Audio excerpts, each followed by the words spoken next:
Morning everyone. I hope you all are doing great in your life. In today's video we are going to discuss about the correlation diagrams. In tomorrow's section we are discussed about the various term symbols required for the correlation diagram, and apart from that we are also discuss about the how the electrons are distributed in a particular system. Like as in D2 system, the electron possibility is T2G2, EG2 or T2G1 or EG1. These three cases are possible. We elaborate that and we find out the maximum probable case of particular electron system. In today's diagram we are discussed about the correlation diagram. सबसे पहले correlation और ऑर्जल में थोड़ा सा difference समझो. जब आप ऑर्जल कर रहे थे तो ऑर्जल में आपको पहली कंडीशन ही क्या दी गई थी कि सेम स्पिन मल्टीप्लिसिटी ही कंसीडर करनी है, राइट ये सिर्फ एक थ्योरेटिकल कंसेप्ट था. दूसरा चीज़ क्या पढ़ी थी हमने ऑर्जल में, ये एक सिर्फ थ्योरेटिकल कंसेप्ट था. थर्ड आपको क्या बोला था कि हाई स्पिन ही सिर्फ सिस्टम जो आप एनर्जी सिस्टम स्टडी करोगे वो क्या होने चाहिए, हाई स्पिन ही होने चाहिए. लेकिन अभी कोरिलेशन में हमारे पास अभी नया डायग्राम है तो कुछ पोर्शन ऐड होगा. सबसे पहले क्या है, ये किसको कंसीडर करेगी, different spin multiplicity. Spin multiplicity क्या हो सकती है, डिफरेंट हो सकती है.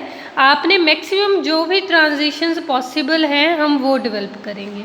उसके बाद इन दूसरा क्या आप कंसीडर करोगे, मैग्नेटिक फील्ड. जो हमारा फील्ड था यहाँ स्ट्रॉन्ग वीक फील्ड से लेके स्ट्रॉन्ग फील्ड भी क्या हो जाएगा, also strong field get included.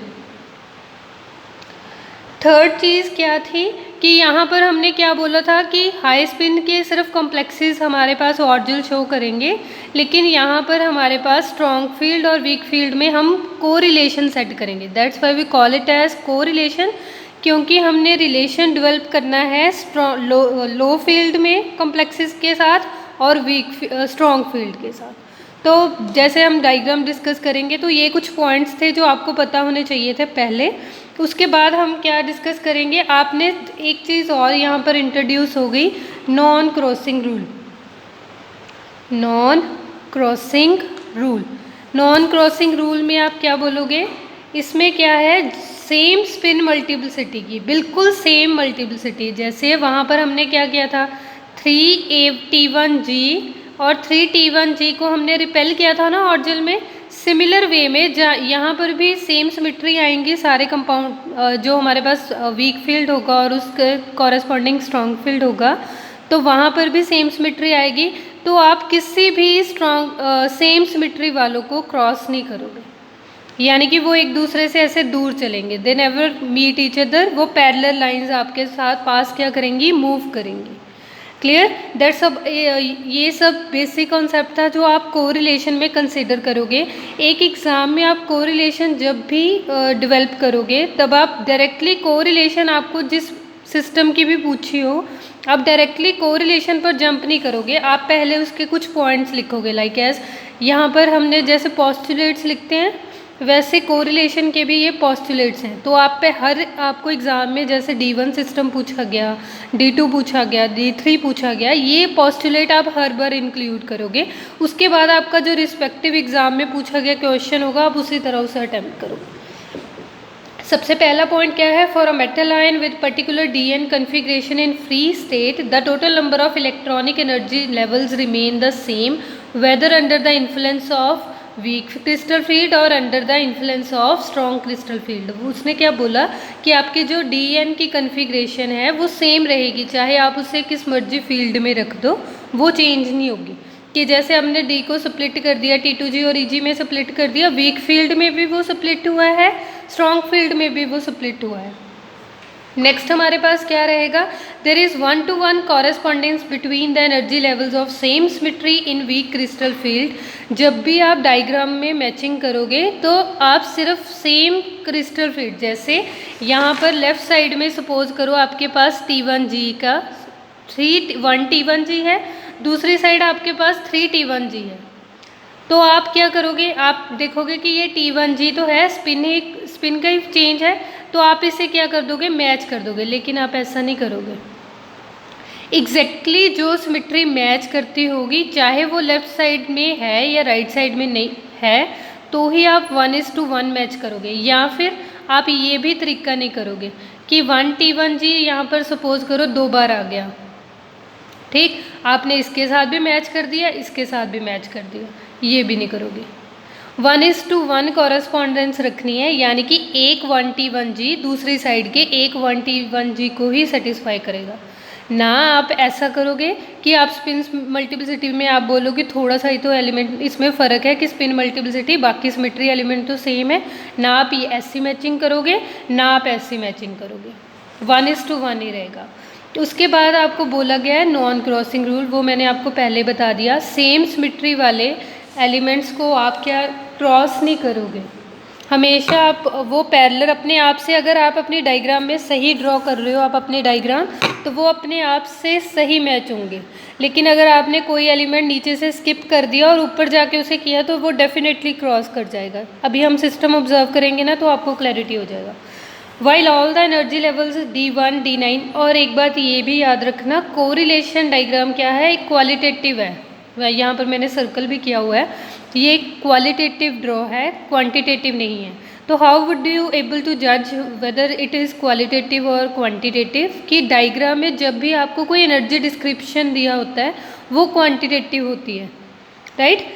अगर आपको सिंपल सी डायग्राम ड्रॉ की हुई है, कोई भी एनर्जी लेवल्स के बारे में कोई डिस्कशन नहीं है, सिर्फ आपको एक रफ सा एस्टिमेट दिया है कि ये ट्रांजिशन पॉसिबल है, that means we are only focused about the qualitative description, हम क्वांटिटेटिव पर फोकस नहीं कर रहे, राइट।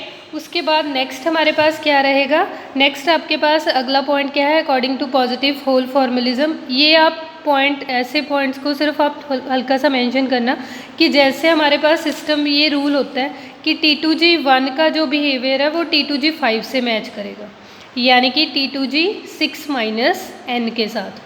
तो ऐसे सिस्टम ऐसे एक साथ मैच करेंगे, T2Gn और T2G6 माइनस n का बिहेवियर सेम होगा। सिमिलरली EGn और EG4 माइनस n का बिहेवियर सेम होगा, उसका जो स्प्लिटिंग वैल्यू होगा वो सेम तरह से स्प्लिट होगा। अभी हम अपने मेन फोकस पर आते हैं कि हमारी डायग्राम कैसी दिखेगी।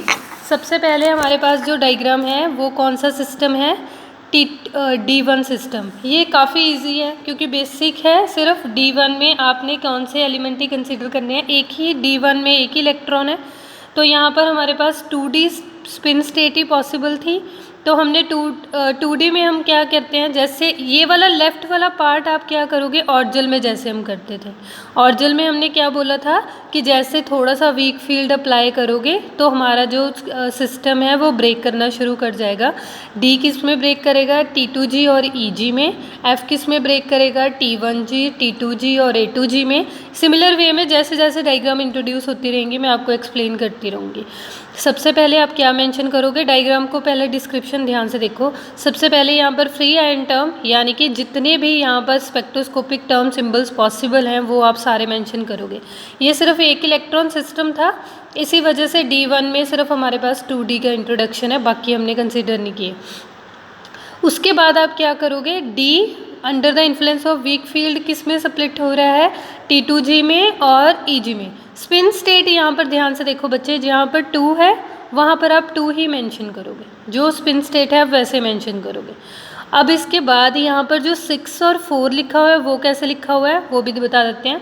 यहाँ पर स्पिन मल्टीप्लिसिटी 2 है, T का मतलब क्या है, 3, 2 3 6, क्लियर। यहाँ पर E का मतलब क्या है, 2, 2 2 4। अगर आपने चेक करना हो कि आपकी स्प्लिटिंग सही है या नहीं, तो D का मतलब होता है 5 ऑर्बिटल, 2 × 5 दैट इज़ 10। तो देखो यहाँ पर 6 + 4 कितना होता है, 10। तो अगर आपकी स्प्लिटिंग सही होगी तो आपका जो हमेशा ये सम होगा ये हमारे आपका टोटल हो रहा होगा। उसके बाद आप राइट साइड में क्या क्या करोगे, राइट साइड में आपने स्ट्रॉन्ग फील्ड लिया है। स्ट्रॉन्ग फील्ड का मतलब होता है कि इलेक्ट्रॉन सारे के सारे जितने मैक्सिमम नीचे आ सकते हैं पहले नीचे होंगे, फिर बाद में आप जैसे जैसे फील्ड में एनर्जी इंक्रीज़ करते रहोगे एक्साइटेशन होती रहेगी स्ट्रॉन्ग फील्ड में, क्लियर। जैसे यहाँ पर अभी हमारे पास क्या है, रफ में करते हैं। यहाँ पर T2G में अभी एक इलेक्ट्रॉन था तो एक नीचे ही रहेगा। अभी आपने फिर से एनर्जी अप्लाई किया, जब आप उस एनर्जी अप्लाई करोगे तो आपका इलेक्ट्रॉन क्या करेगा, ऊपर के सिस्टम की तरफ क्या कर जाएगा, एक्साइट हो जाएगा। तो उसी तरह से हमारी नेक्स्ट कॉन्फ़िगरेशन क्या है, EG1। अभी यहाँ पर ये आपको जो ब्रैकेट में वैल्यूज़ लिख रहा है ये टेट्राहेड्रल सिस्टम की साथ साथ लेके चल रहा है। जैसे D1 ऑक्टाहेड्रल, D9 टेट्राहेड्रल से मैच करेगा, तो मैंने वही हाईलाइट किया हुआ है। तो इन दोनों का डायग्राम एग्ज़ाम में आपको एग्जामिनर ये भी पूछ सकता है और ये भी पूछ सकता है। क्लियर? तो आपको टेट्राहेड्रल के लिए भी साइमल्टेनियसली कोरिलेशन प्रिपेयर करना है और ऑक्टाहेड्रल के लिए भी। ऑक्टाहेड्रल थोड़ा सा इजी है क्योंकि अभी बेसिक सा इलेक्ट्रॉन है, एक है, तो T2G1 हो गया। उसके बाद आपका EG1 में इलेक्ट्रॉन ऐड हो जाएगा, एक्साइट हो जाएगा। अभी यहाँ पर आप स्टेट कैसे लिखोगे, EG1 मैंने आपको कल भी फॉर्मूला में सिखाया था। EG1 कैसे लिखना है आपने, NCR कैसे लिखोगे, देखो EG1 को आपने कैसे करना है, 4C1। तो हमारा पास क्या वैल्यू आई, 4 फैक्टोरियल, 4 - 1 3 फैक्टोरियल इंटू 1 फैक्टोरियल। तो आपके पास वैल्यूज़ क्या आई, 4 × 3 factorial over 3 factorial, cancel out हुआ तो आपके पास आंसर क्या आया, माइक्रोस्टेट का 4। तो अभी 4 कैसे पॉसिबल है, 4 के जो हमने कैसे कल डेरिवेशन की थी, तो हमने वहाँ से डायरेक्ट इरेड्यूसिबल रिप्रेजेंटेशन डिराइव की थी। तो राइट हैंड साइड का मैक्सिमम पोर्शन ही लर्निंग है। तो यहाँ पर देखो T2G1 के लिए आपके पास माइक्रोस्टेट क्या आई है, 6 आई है। तो 6 कैसे पॉसिबल है, 2 3 = 6। और यहाँ पर 4 कैसे पॉसिबल है, 2 2 = 4। क्योंकि आप यहाँ पर T सिंबल तो लिख नहीं सकते, क्योंकि 4 कैसे आएगा, क्योंकि T यहाँ पर स्पिन मल्टीप्लिसिटी या तो यहाँ 4 होता और यहाँ A होता, फिर हो सकता था 4:1। लेकिन यहाँ पर ये इजी है कि क्योंकि सिंबल को मैच करना है, तो इसका मतलब कॉरस्पॉन्डिंग यहाँ पर भी यही होंगे। क्लियर? अभी क्या लास्ट में आपने क्या करना है, मैचिंग कर देनी है। T2G के साथ ये मैच किया, EG के साथ ये मैच किया। नेक्स्ट आपके पास जो डायग्राम है वो क्या है, D9 ऑक्टाहेड्रल सिस्टम और D1 टेट्राहेड्रल सिस्टम। तो D9 ऑक्टाहेड्रल सिस्टम में आप कैसे करोगे, यहाँ पर आपके पास फिर से स्पिन मल्टीप्लिसिटी 2D, आपका स्पेक्ट्रोस्कोपिक टर्म सिंबल 2D आया।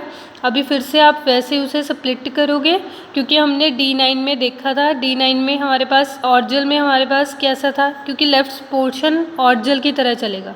ऑर्जल में ग्राउंड स्टेट क्या थी, D में E थी, तो उसी तरह से यहाँ पर आप E मेंशन कर दोगे, यहाँ पर T2 मेंशन कर दोगे। स्पिन मल्टीप्लिसिटी आप सेम कैरी करोगे जो आप पीछे से लेके आए हो, राइट। तो यहाँ पर सिमिलर वे में T2G 6 और EG 3 है। तो फिर से मैंने आपको NCR सिखाया था। अभी यहाँ पर T2G 6 और EG 3, तो यहाँ पर 6C6 × 4C3, राइट। आप इनसे जो फॉर्मूला से अप्लाई करोगे, ये तो 1 हो गया, यहाँ पर आपके पास क्या आया, 4। तो 4 कैसे लिखोगे, 2 2 = 4, तो यहाँ पर सिंबल क्या आएगा, EG। क्लियर? और यहाँ पर जब आप अगर आप टेट्राहेड्रल सिस्टम लोगे तो ये बात तो आपको क्लियर ही है कि आपने G यहाँ पर नहीं लिखना, ठीक है ना, क्योंकि सिमेट्री G और U सिर्फ जब जिनके पास सेंटर ऑफ इन्वर्जन होता है उनके पास होती है, अदरवाइज़ नहीं होती। तो यहाँ पर नेक्स्ट आपके पास क्या है कि आपने इलेक्ट्रॉन सिस्टम में एनर्जी फाइंड आउट करनी है। तो एनर्जी कैसे लिखोगे, 6 × 4 T2G 6 EG 3, आपके ब्रैकेट में DQ एनर्जी भी चल रही है ना, तो वो कैसे लिखोगे, 6 × -4 प्लस कितनी है, 6 × 3 कितना आया, -24 + 18 दैट इज़ -6TQ।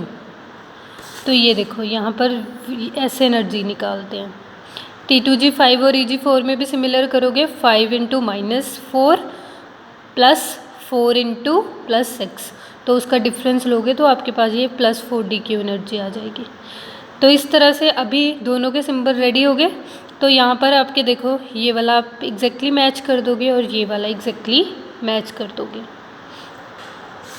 आज हम D2 सिस्टम तक करेंगे, बाकी के कोरिलेशंस हम कल डिस्कस करेंगे कल की वीडियो में। सबसे पहले अभी हमारे पास जो नेक्स्ट है D2 ऑक्टाहेड्रल और D8 टेट्राहेड्रल, ये सबसे इम्पॉर्टेंट सिस्टम है। मैक्सिमम टाइम एग्ज़ाम में ये वाला सिस्टम ही पूछा जाता है क्योंकि ये पूरा डिस्क्रिप्शन में दिया हुआ है, इसके सारे सिम्बल्स कंसिडर किए गए हैं और एग्ज़ामिनर आपको टफ क्वेश्चन हमेशा पूछता है ना, तो इसी वे में है ये। D2 ऑक्टाहेड्रल है। D2 ऑक्टाहेड्रल को अभी ध्यान से देखो, मैं आपको ये डायग्राम इस वे में क्लियर करते हैं। यहाँ पर देखो, सबसे पहले आपके पास 3F, उसके बाद टर्म सिंबल 1D, उसके बाद टर्म सिंबल 3P, उसके बाद 1G, उसके बाद 1S। अगर इसके अलावा भी कोई पॉसिबल होता तो वहाँ आप ETC डाल देते।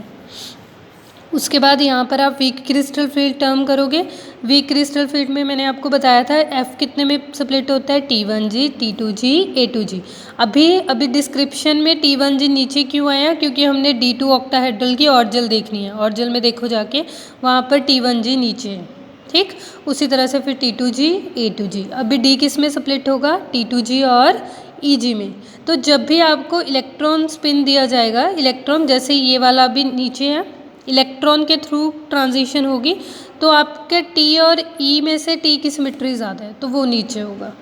जब होल के थ्रू चलोगे, मैंने आपको बताया था ऑर्जल में आपने इलेक्ट्रॉन और होल की कन्फिग्रेशन की है कि कौन होल की तरफ से जा रहा है। जो होल अगर यहाँ पर रिवर्स हो गया तो सारी डायग्राम में आप रिवर्स करते रहोगे। क्लियर।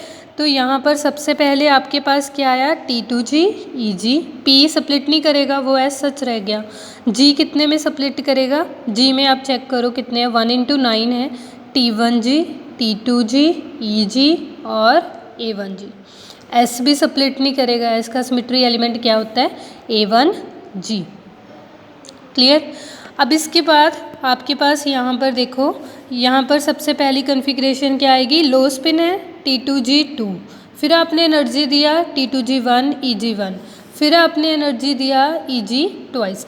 और इसकी स्प्लिटिंग मैंने कल आपको डिराइव करके भी दिखाई थी। T2G2 का जो कॉम्बिनेशन आया था वो यही आया था ना, 3T1G, 1T2G, 1EG, 1A1G। ये आपके पास T2G2 का था। T2G1, EG1 का जो सिंबल आया था वो क्या आया था, 3T1G, 3T2G, 1T1G, 1T2G। ये चारों उसके आए थे। उसके बाद जो EG2 का था वो कॉम्बिनेशन क्या आया था, 3A2G, 1EG, 1A1G। तो अभी आपने देखा कि यहाँ पर जो हमने कल डिराइव करना सीखे थे वो भी एक साथ ही यहीं पे यूज़ हो गया। जो हमने वहाँ पर एनर्जी टर्म्स निकाली थी वो भी यहाँ पे यूज़ हो गया। इसलिए मैंने आपको वो पहले बेसिक एक्सप्लेन किया था। अभी यहाँ पर कैसे लिखोगे, अभी नेक्स्ट आपके पास क्या रहेगा, T2G2 का 15 लिखा हुआ है। ये कैसे लिखा है, NCR यानी कि 6C2। 6C2 लगाओगे, उससे आप जो वैल्यू आएगी ये 15 वहाँ से आया। -8DQ कैसे करोगे, ठीक। अभी इसको कैसे करोगे, यहाँ पर अभी हम ये वाला कर लेते हैं।